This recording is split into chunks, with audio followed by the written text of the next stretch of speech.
I'm Bisi Williams, and I arrived at design through love, which is ironic because I love design. It's important. Design needs love. Crafting something through ugliness rarely produces something of beauty. So how did I get here? I met my amazing husband, Bruce Mao, because of design. I was sitting in the university library, heading towards a life of publishing, and he was crashing through the stacks, and he sat at my table. And he said, this was his pickup line, "I design books." And I was like, wow, that's way cool. And I was in love by page 3. And it was then that I knew that the universe had a design for us. Together, we founded the Massive Change Network. At the time, we were wrapping up a traveling exhibition, a book tour, a radio program, and a school program called the Institute Without Boundaries, which we designed specifically to learn to do all of those things. Out of this work evolved a number of insights and our 24 principles. What was interesting is that half of our students started their businesses after going through this program. So they became entrepreneurs. But we encountered hundreds and hundreds of visionaries who were doing incredible things that were changing our world through design. And when we saw what was happening to the world and what was possible, it was truly massive change. So we categorized the book and the exhibition into what we call design economies, the areas of our lives where we're touched by design. And as you can see, everything's designed. Military, the market, economy, health. And this is why I believe that design has the power to change communities and to build communities. The act of designing a 20,000 square foot exhibition, showcasing the massive changes that were happening in our world across the spectrum of every industry, changed our lives. It changed how I thought, it changed how we lived, it flipped how we thought about our business, it sharpened our focus, and we made it our life's mission to be of service, to help those who are changing the world do it faster and better, and for those who felt that the world was happening to them, to give them tools to be able to understand their world and change their lives for the better. Here's one of our principles, which is work on what you love, which is super important. Now, for me, work with whom you love worked out okay too, but I also don't suggest that everyone do that. I love the world, and I love my children, and I want to give them a better world. And I believe we can design the communities and the world we want, and we can visualize that through design, because the design is the ability to set a goal and step by step get there. So this was me a few years before I met Bruce. But I was born in Winnipeg, Canada, to 2 immigrants. My father I was born with 2 immigrants. My father's Nigerian, and my mom is Jamaican, and they migrated to Canada to attend university. My mom became a nurse, and my father a microbiologist. And when my father completed his studies, we moved our family to Nigeria. It was his job now to build the science department at the newly fashioned University of Ibadan. Now, at the time, he was nation building, so this was in the 60s.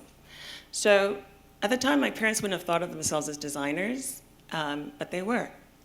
And using design intelligently, it hit me that from the moment of my birth, I've been imbued with the sense that designing your future is super important, and it's good life work. So with that, one of the things we thought about is the future will either be accidental or designed. We're going to have to design our future. We don't want to leave it to chance, and that's why we use design to build community. Today, we're 7+ billion people, and we're expected to reach 9 billion by mid-century. This is our greatest challenge and our greatest opportunity. Our problems that we have are problems of success, not failure. We've managed to stave off most diseases and feed most of our people, or most of our populations. Had we failed more often, we'd be 1 billion people. And our impact upon the planet would be almost nil. We could continue as we are. However, we're growing, and if we don't do that, and if we don't think about how we use resources, we need 4 planet Earths to live how we live today in order to supply and take care of a further 2 billion people. So as it stands, we know that we're going to have to redesign everything. Our future guests and family members are depending on us. We are going to need to clothe and house and feed these 9 billion people. And we can't do that using old tools. So if we're going to design our future, what will help us to get there? And that's what we think about every day at Massive Change Network. And that's our mission. We want to create tools that give people the power to design their own future. Futurist Ray Kurzweil said that living in the 21st century is like living through 20,000 years of human progress. If you think about it, just give yourself a moment to realize that everything is changing so fast. It's not you, it's our lives. So with that, we need to think about how are we going to harness and leverage our abilities to meet the challenges that we know are coming our way. We need a sustainable way of life, and we need to design things to be able to do them forever. Life scientist E.O. Wilson says to us, life is fast rock, and rock is slow life. And so when you start to think that there's only one thing on this planet, and that's life, you change the way you need to live and work. It did for us. And it made us realize that we're at an inflection point. Because if we're going to coexist with everything else that's on this planet, then we're going to have to do everything differently. And if we want to do something differently and we want to have joy and beauty in our lives, we're going to have to design things differently. And we talk about designing whatever we do, how we live, work, and play to get to forever. So just play this little game. So imagine all the copper and wood and steel it takes to make a car. And so now we have a car, and we enjoy this car, and we drive it around, and it expresses utility and delight. Now, let's imagine that the car no longer meets our needs, and we take it back to the manufacturer, instead of driving it into the ground and dumping it into the dump. The car manufacturer takes the car, takes all of the materials from that car, fashions something newer and cooler. You get a new car and you drive away, and your outputs become inputs, and it becomes a win-win-win. I mean, that's a new way of thinking about it. We no longer pass a toxic check forward. We actually get to do this again and again and again. So most design is not visible, right? Design and production are processes. Here's a problem, true story. A brewery in Seattle is losing money because the trucking costs of the waste from the beer, right, is making this business unsustainable. So they asked a couple of designers, what should they do? So designers sat around and they had the solution, they had the problem, and then they thought, here's an idea. Let's take the waste from the beer, and we'll create a bakery. From the bakery, we'll take the waste from the bakery, which will create compost, and we will grow mushrooms. Now, what was once a problem is now a solution that has 2 more businesses. The bread company has more revenue and more profitable than the brewery, and the mushrooms are by a factor higher value than the bread. And so when you start thinking about your outputs as inputs, this is how we get to forever. And this is how you create jobs and wealth. And this is another way, instead of cutting, it's more additive. So I talked about a futuristic car manufacturing plant, and I talked about a brewery business. And through this, we're using these design principles. And as you can see, the process is agnostic. You don't have to design in any particular order. And designers use these tools to build businesses, communities, et cetera. And you can do that to design your own community and your own business. And so with that, when you apply these tools to our thorny challenges, we realize that we actually can create value as well as take care of our planet. So in the early days, we believed that if we had 24 hours, we could teach anyone about design.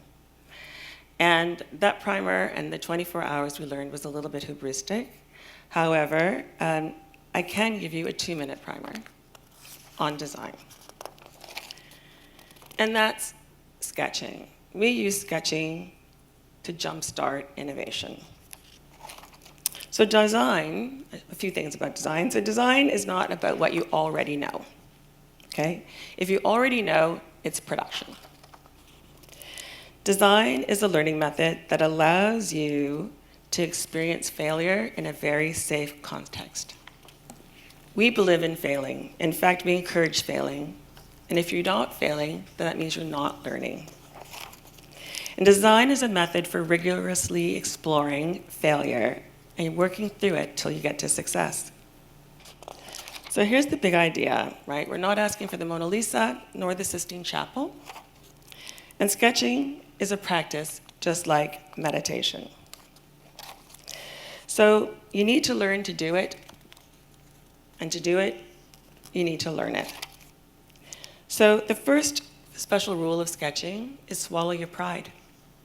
You don't have to be good. We're looking for gesture. And the one thing you need to remember is that sketching is cheap. May I have a show of hands here of who sketches? Pretty good? Okay. That's great. I'm going to turn all of you into sketchers in a second. Okay, so underneath your seat or on the ground, you have a piece of paper, pens, and blindfolds. We're going to do some sketching. It's super simple. This is going to be fast. So on my signal, so you have to follow instructions here. Okay. You got your paper? All right. So here's how it works. I'm going to ask you to sketch me. You're going to have 15 seconds and strike a pose. And when I'm done, you're going to hold them up in the air. Okay, ready? Here's Mecca. Go.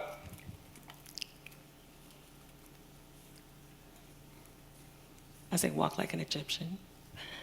All right, time's up. Let's hold them up. Let's see. Right, show your neighbor. It's pretty sweet. Good job. All right, now, got a clean sheet of paper, please? For all you mathematicians out there, I'd like you to sketch 75%. You've got 15 seconds.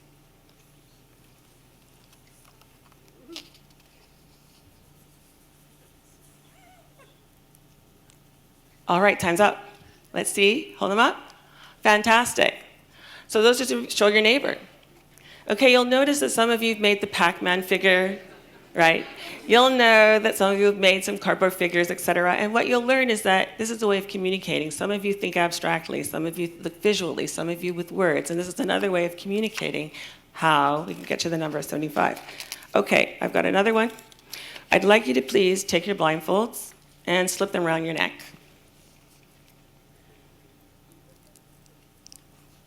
And get a clean sheet of paper.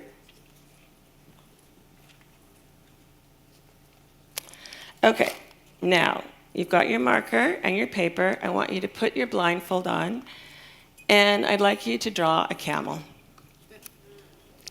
15 seconds.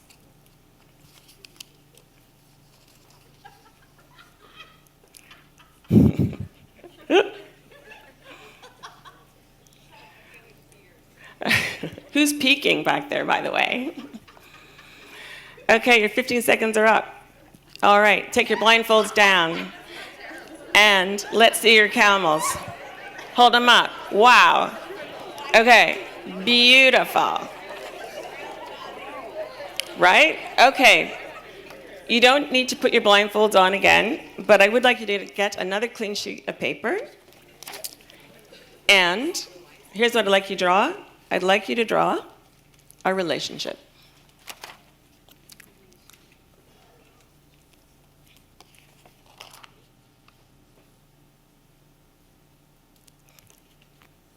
Okay, time's up. Hold them up. Okay, those are beautiful. Aw, somebody made some hearts. Okay, so, okay, that's great. So, by the way, congratulations, right? Now, how many people here can sketch? I think all the hands go up. And I want to say a few things, okay? Because this is important. The sketching is a killer app. Why? In our short time together, we managed to get 100 plus views of me, right? Not only that, we had 100 plus views of what 75% looks like. Followed by that, a relationship, okay? And you did all of this with your eyes closed, okay?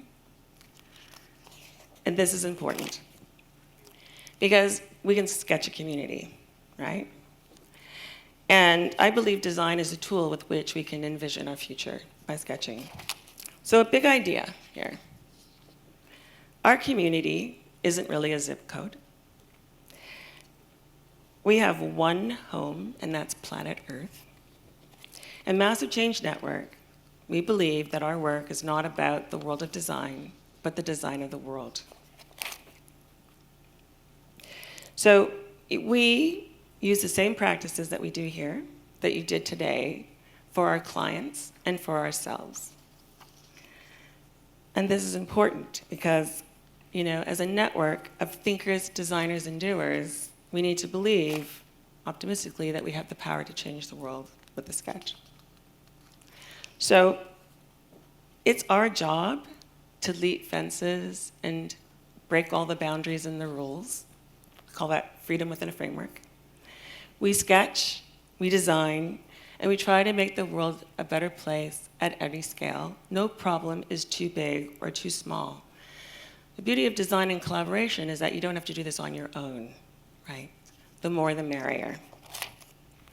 So when we do that, we think about a number of projects that build community together, bring community together. And one such project here is an innovation, educational, entrepreneurial, 21st century learning project for the University of Iowa.